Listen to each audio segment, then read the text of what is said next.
Hello and welcome Red Devils United. We are back with another edition of Red Devils Weekly. Today we've got Sagar with us as well. After a long time, both of us are here to talk about Manchester United. Before we move on to our discussion, please subscribe to our channel, like all our videos and share our videos with every Manchester United fan or friend that you know. And before moving ahead, please press the bell icon to be notified about all the videos and content that we put up on our channel. Now let's head into our discussion.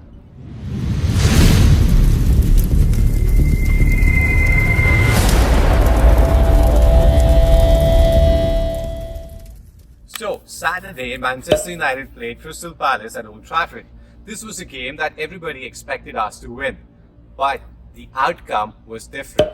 We lost 2-1 against a counter-attacking Crystal Palace side. Manchester United was set up to counter-attack against a team that, counter-attacks. And that was one ploy of Ole Gunnar Solskjaer that failed miserably out on the pitch. Well, let's talk with Sagar about what he thinks the way the game went. So Sagar, what do you think were some of the important takeaways from this game? Was it a strategy failure out on the pitch, or was it just poor team selection, or was it just individual mistakes? I think it's a kind of a combination of two. Like you mentioned, failure of strategy from Ole Gunnar Solskjaer and the team selection which he went with for the game. I think Daniel James, who scored the goal, is not a starter. We would all agree on that. He would be bringing in a lot of impact when he comes from the bench in the 70th or the 75th minute, when the defenders are tired and he gets a lot of space behind them to drive. But and also Jesse Lingard, who was selected in the team, was really poor, and we have been seeing these kind of performances for the past couple of years, I guess. Like it was January of 17 or early 2018 when he scored his last goal, and since then he has not been contributing to the team in any of the creative aspect. And just because Solskjaer thinks that Lingard runs for the whole match does not mean that he is actually contributing in any positive way to the whole team. So those are the two biggest flaws I saw while watching the game. Well, that's an interesting point you made about Jesse Lingard, because his best position, as per Jesse Lingard, is through the middle, number 10. And that's where Jesse Lingard has been playing for the last few games, and that is where he's been the least effective player. Yeah. You know, that's one position where we need the most creativity to get the most out of our forward lineup. But with no balls going through Jesse Lingard towards the forward lineup, how do we score goals? Yeah. And with Daniel James on the right, I mean, that guy's still a kid. He was a championship player, and his best position is the left side of the pitch, not the right. Now we're making him start, and that too on his wrong foot. Yeah, I think those are kind of the biggest problems. And also to add to that, Rashford on the set pieces is quite miserable in terms of taking free kicks, and he didn't score the penalty, of course, but that's something. Penalty is kind of 50-50 chance, right? Yeah. You can either score or you can miss. That's fine, but I think he had almost 3 to 4 free kicks outside the box and in very good positions, and he still was not working the goalkeeper in any way.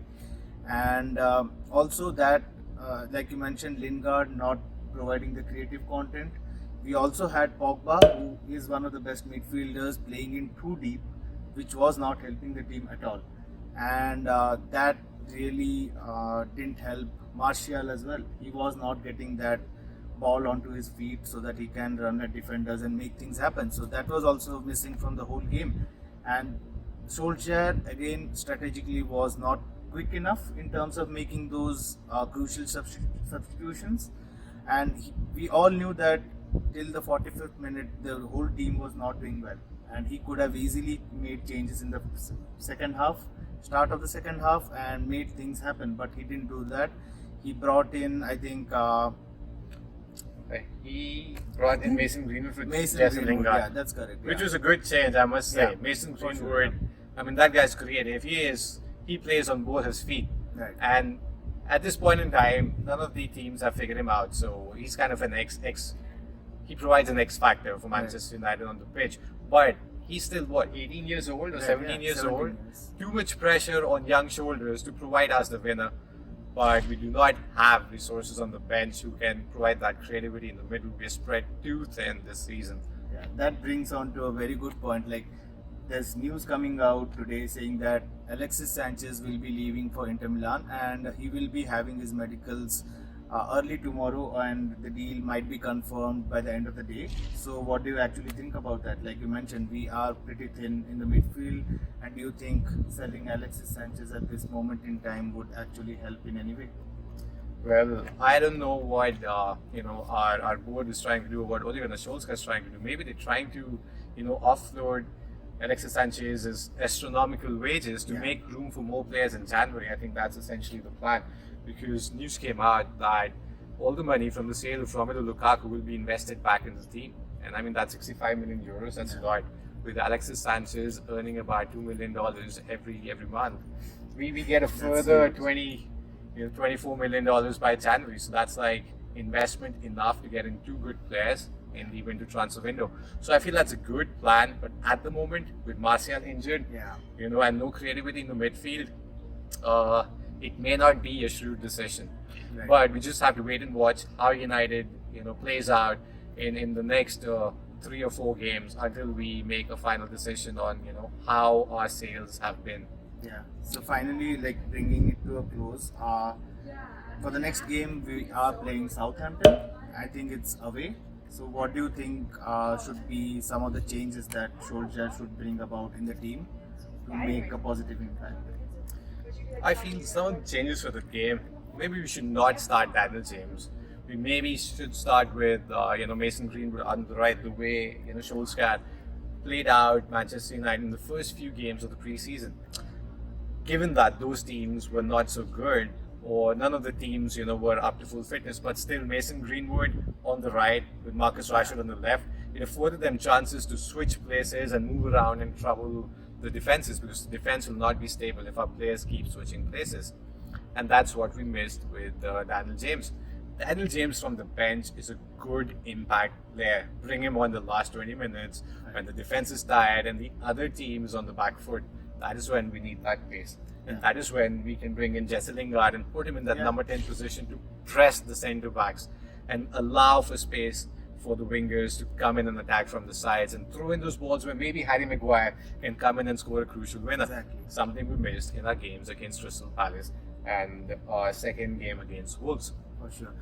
I completely agree with what you're saying, but because Martial is injured for the next game, I guess he might miss against Southampton.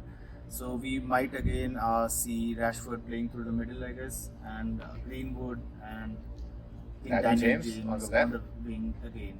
So that might be, I think, a forcible change, which I think Solskjaer cannot do anything about in terms of injuries. And anyways, we have player short in our substitution. So Also, Luke Shaw is injured, so we Yeah. do not know if he'll be a ready starter for the game against Southampton. That means we are about to see. we are about to see some astronomical cross balls from Ashley Young out on the pitch, because he'll be back. He's the second choice right back or left back based on whoever is injured. So Ashley Young gave that really good he took a really good free kick out against Crystal Palace where the ball just missed everybody. Yeah. It just missed everybody. I mean, what's the point of having 80 million pound Harry Maguire on the far post, waiting in for that perfect cross so that he can, use his physicality and his good headers, that slab head that he has. But we're not using the strengths at the moment. Still, it's early days, just 3 games in. There will be teething problems because we are a new team, we are a young team. I hope Solskjaer and his staff, learn from these mistakes. They, become more tactical and more flexible in terms of implementing changes as and when they realize things are not happening to them on the pitch. That is what you want from Solskjaer, given the limited resources Right, that for he sure. has at the moment. Yeah, I think Manchester United has, in the last 3 games, has all the possible results. Like we had a win, we had a draw, we had a loss. So it's very hard to predict what's going to happen against Southampton. But what do you think might be a good result? I mean, I haven't followed Southampton ever since Ralph recently took charge of them, but I still feel Southampton's kind of a tricky team. Right, for sure. I mean, they either play really well or they just don't turn up at all. So it's just one of those games where we do not expect what kind of a Southampton will turn up against us at their own stadium. So I at this point in time, looking at the teams, the way Manchester United has played, I think we might just scrape a draw, if not a convincing victory. We may not lose, but I feel this team is only good for a draw at the moment.